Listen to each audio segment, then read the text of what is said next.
The thing that separates her from other people is willing to suffer for this.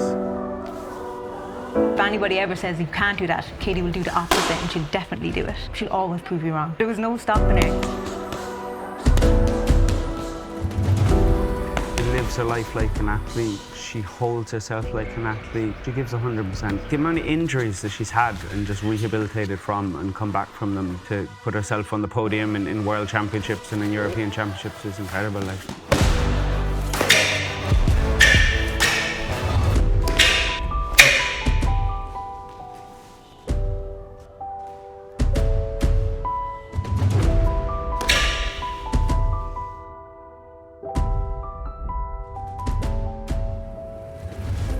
There's always this kind of stereotype with the likes of Taekwondo and with martial arts that it's very masculine and aggressive, that it's nearly like kind of archaic. Why would people kind of fight each other and want to hurt people and things like that? It's really not like that at all. It literally says it in the name, like arts, like it's an art, especially the patterns. They look beautiful, like they are a work of art in their own right.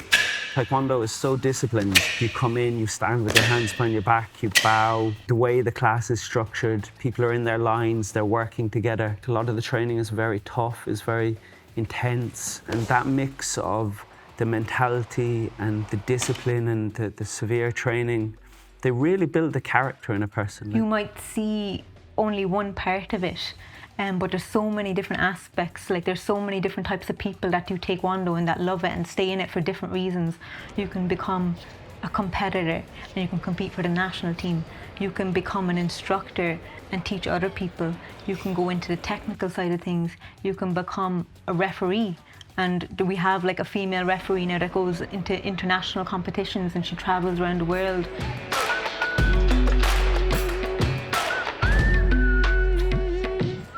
I started Taekwondo when I was 4 or 5 years old. My older brother, like 9 years older brother, started. He looked cool doing it and I was like, oh, Mom, Dad, I want to do that. We started together in a club in Youghal with my instructor, Master Buckley. She was always determined, always able.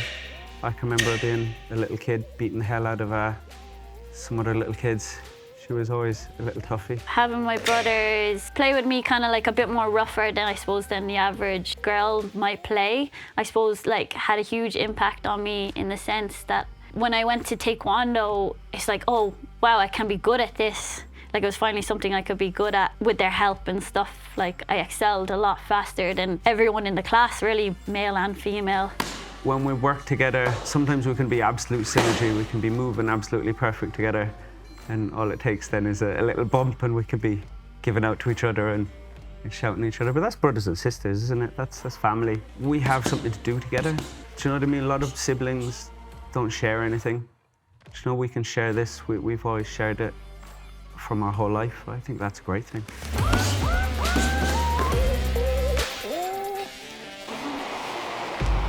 I have dyslexia as well. I struggled a lot in school, like with just everything. I couldn't read, literally couldn't read till the age of like 14 or something crazy like that. Like I was constantly getting help. My confidence was down on the bowl with that a bit. I suppose any kid would be like, they're constantly told, why can't you do this? Oh, just try to do this. Even other kids would be like, oh, how come Katy gets just go on the computer while we're all learning Irish? And I'm like literally sitting on the computer trying to learn some spellings, playing like spelling games on the computer, and they're all like, oh, that's not fair, but kind of was fair because I was just shied at spelling, really. Shied at everything. Taekwondo was big time, helped me overcome dyslexia and like not being confident. I was just like a presence in a room as opposed to being like a kind of a scared kid in the corner who can't do things. She had a drive straight away to want to be on the national taekwondo team. She wanted to be at the top level. Before she was a black belt, people were saying how good her patterns were. Do you know how good her taekwondo was? So they wanted her on the team. These coaches were looking at her going, wow, this girl. To be able to do an amazing kick, you have to practice it like again and again, and it's always going to be like wrong in a sense. Because getting something wrong is always really learning something. It's never actually wrong. There's not like a yes and a no, like whereas a word you read is literally like, no, that's not the word. In that sense, it always like made me go back to like the dyslexia and stuff, being like, okay, no, like I gotta just keep trying. I gotta like have self-belief. Like the tenets of Taekwondo are courtesy, integrity, perseverance, self-control. Like you're saying that like at the end of every single class, so you kind of have to start like believing in it.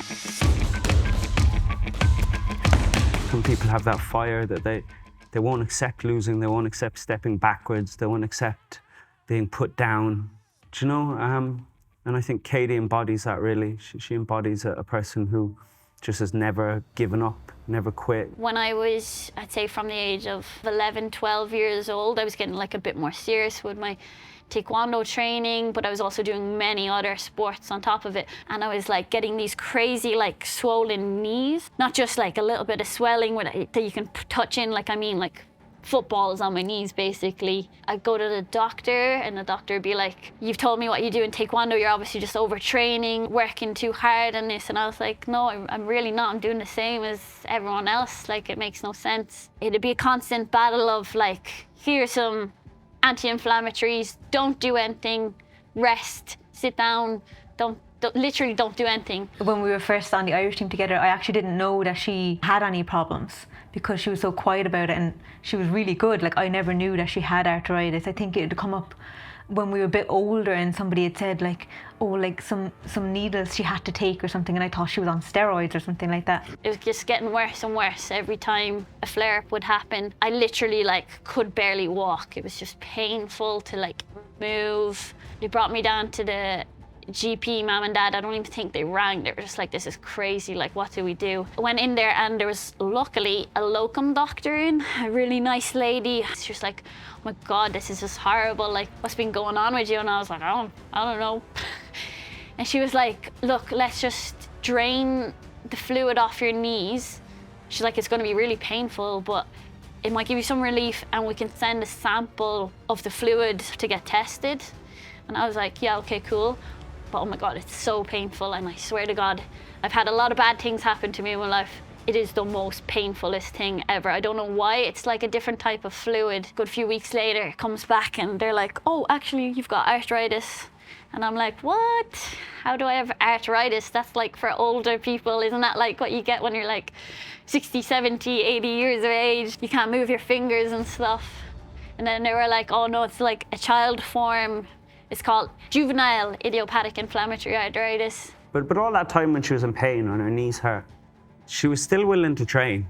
And the fact that she was just willing to do that, just for the sheer will of, I will do this. Do you know, that's a trait. That's something that probably is very rare in people. I'm not sure, like, everyone isn't a champion at something, so it has to be rare. If you say something to her negative, she'll always prove you wrong.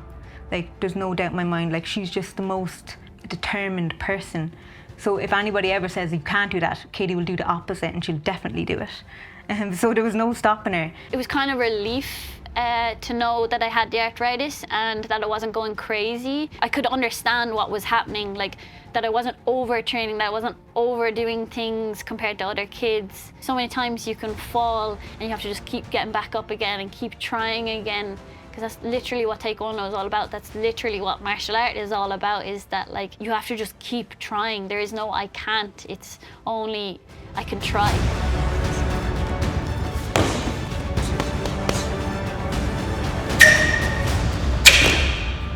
The amount of injuries that she's had and just rehabilitated from and come back from them to put herself on the podium in World Championships and in European Championships is incredible. Like, she's blown out her Achilles, damaged her hip. Sure, there was other injuries over the years. And like, it's those things that make an athlete. It's those things that make a champion. You'd say like one person might get one of those injuries maybe in their whole athletic career, but she was getting them multiple times, one after the other. Like things that would happen that would end somebody's sporting career, and they were happening like constantly. Some of the worst things that have happened is literally my Achilles tendon ruptured. So it's split in two, basically, literally just popped apart at a squad training, a national team training, just literally in the middle of sparring. She slowed it up to go for a backhand, then went to press forwards, and then bang, I hit the floor. Thankfully, Annie Kinsella, who's also does Taekwondo, was our physio at the time, so she was there on site when it happened, and she was able to do a test where she like kind of pinched Katy's calf to see if her foot would move, and there was no movement. It was like it was like a limp fish. It was just like hanging there. So she knew straight away like that there was something really wrong. Some people have like not recovered properly from an Achilles tendon rupture at all. Probably one of an athlete's worst nightmares. These surgeons didn't want to do the surgery. They said, if we keep your foot in a pointed position and keep you in a boot, it'll knit back together in its own time. There was one person I really trusted, Brian Kavanagh. He was like, no way, do not accept them not doing the surgery, demand the surgery. Because you want to be an athlete, you want to continue doing Taekwondo, don't let them say you can't be an athlete. Got them to do the surgery. Even that day in the bed preparing, they're like, are you sure you still want to do this? And I'm like literally in tears being like, yeah, I want to do this. She had to basically learn how to re-walk again because she was in the boot for so long. It was like 6 months before she could actually just walk properly.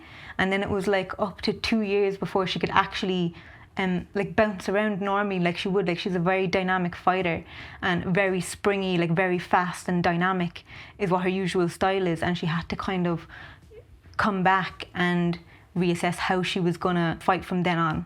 And along with like Luke and Paul, like our coaches, she was able to kind of tweak things that she used to do so she could get like a different kind of style almost than what she would normally be. Taekwondo teaches me to just keep endeavouring, keep being the best person. Whatever physio work I was doing with this Achilles tendon, whatever they gave me, if it was like 10 reps 3 times a day, something like that, I was like literally tripling it.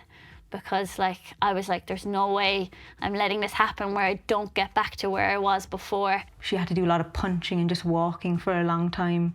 And then eventually it came back. We had a really, really long campaign because of COVID up to the first Euros back. I think she was a bit worried going into it that like everybody told her, all the doctors said, you might not ever get to where you were, like it's going to be really, really difficult for you. The Achilles tendon didn't even matter at that point because even when I was there, I think my 3rd match, I pulled something bad at my hamstring and I was like, oh, damn. So fought on anyway. Somehow get into the finals and then do the same thing, but it's really bad. Like, I mean, so bad. It was so painful. I can feel it now. Like it just shivers up your body. I was actually watching it in work because I couldn't get time off to even watch her fighting, and it was live streamed. And so I had it kind of up on the desk, and then one of the managers actually saw, because I was like, oh my God, like Katy's actually gotten into the final. And they were like, what? Why didn't you tell us?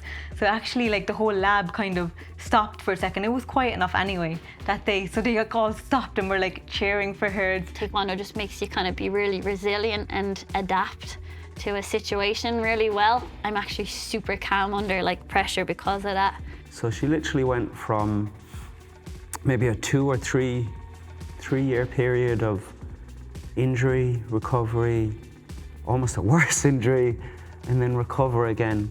And then to go to win the European Championships. Like that just shows you the level of intent, of drive, of passion that somebody has to have to do that.